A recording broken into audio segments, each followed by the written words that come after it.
On one level, in one way. Spiritual process means to become like a mountain, stable, still. Because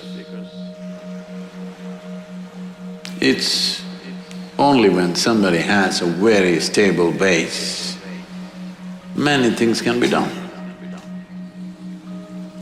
Exuberance of life is possible only if there is absolute stability.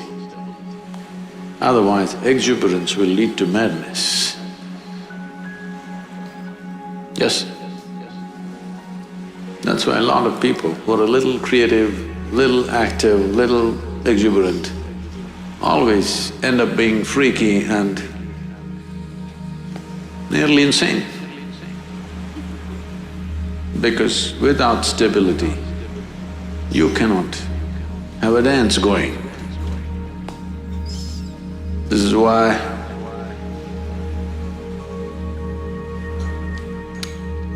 Shiva means stillness, Shiva means dance at the same time. Either you see him sitting absolutely still or you see him in an explosion of dance. Because an explosion is possible only when there is a stable base. An explosion which is not destructive is possible only when there is stability. And stability, people try to become stable by controlling and trimming their lives. This is the way your grandmother would tell you how to be stable. Control yourself, then you will be stable. Yes, if you're dead, you will be stable. Very. I promise you that. So normally, people who talk about stability are all constipated existence. You know what's constipation? That means it happens little by little.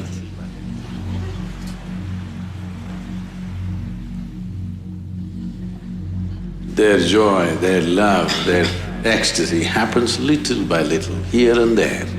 That's constipation.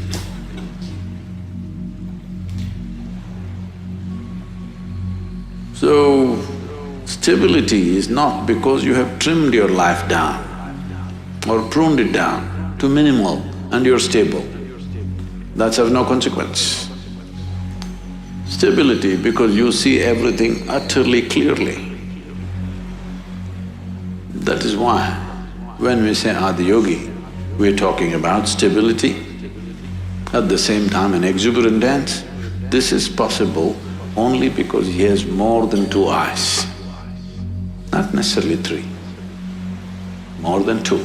That means he sees much more than most people ever see.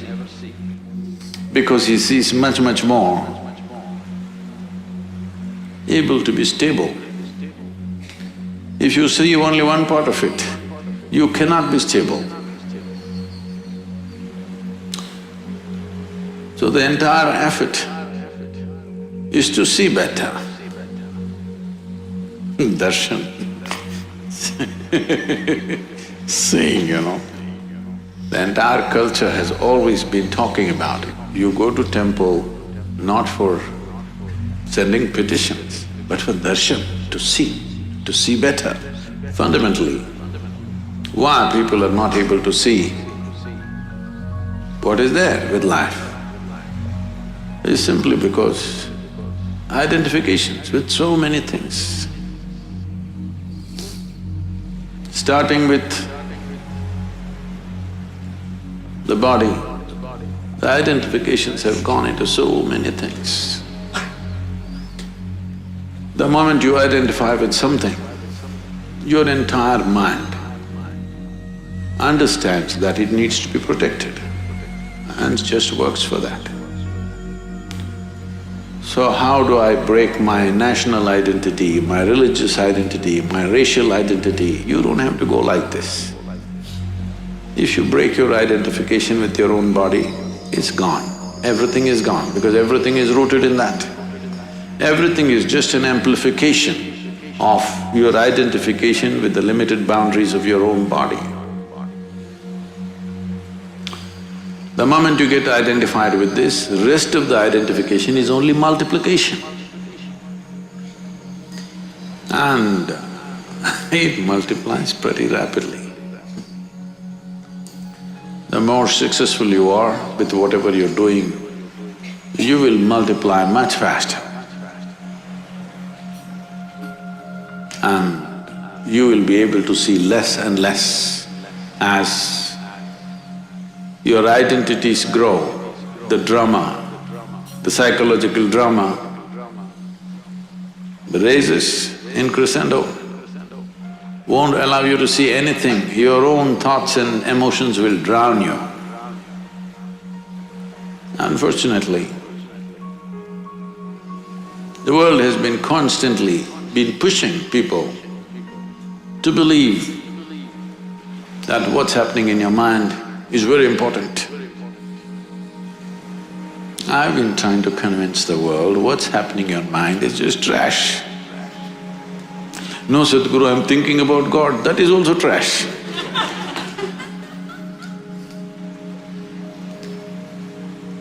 Maybe a bit holy trash, but still trash. Because in your mind, God cannot come, devil cannot come, angels cannot come, only thoughts come.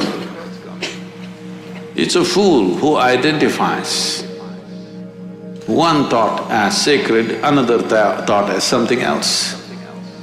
Thought means something that's not real right now. Thought means old garbage is festering in your mind. You need to think to survive about this and that. But you don't need to think to explore something new. You don't need to think to become enlightened. Because what will you think? You will only think the past data which is in your head, in many different ways maybe. How many varieties of expressions your rubbish finds is of no value to life. Maybe socially there is some value. In some places when I go internationally, people are saying, he's a thought leader. I say, oh.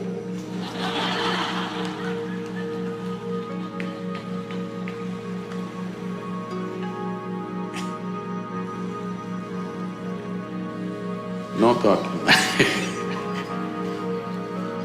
So seeing clearly, seeing everything, that your vision is not obstructed by yourself. If this one thing happens, stability will happen.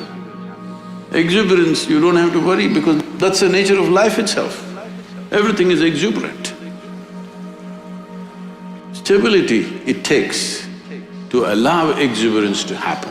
Otherwise, you keep curtailing your exuberance because it hurts when it's out of balance. If you're out of balance and you move at a certain speed, you're going to hurt yourself.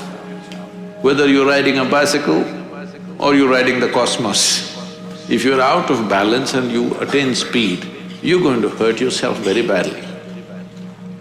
So balance is very important. And balance that comes out of curtailment is not balance, that's, packaged death. Yes, you package death in a certain way and it looks very decent and dignified because dead are always very dignified. Have you seen this? They never did anything indecent, did they? So essentially, everything is rooted in the clarity of vision, and that'll not come unless there's some distance between what is me and what is my body. If this distance is not there, then multiplication of identities will just… it's an inevitable consequence. Vision.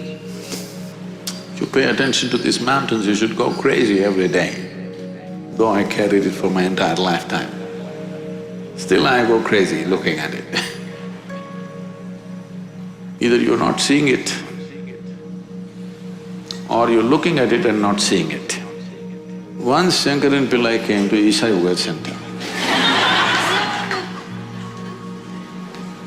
and said he wants to stay in a room which has the spectacular view. So after thinking, the reception put him in the Chitra block. Next day morning, he woke up and he complained, "I asked for a room with a view. Why did you put me here?" Just tried to explain, this is the room with the best view. He said, "Where is the damn view? The mountain is in the way."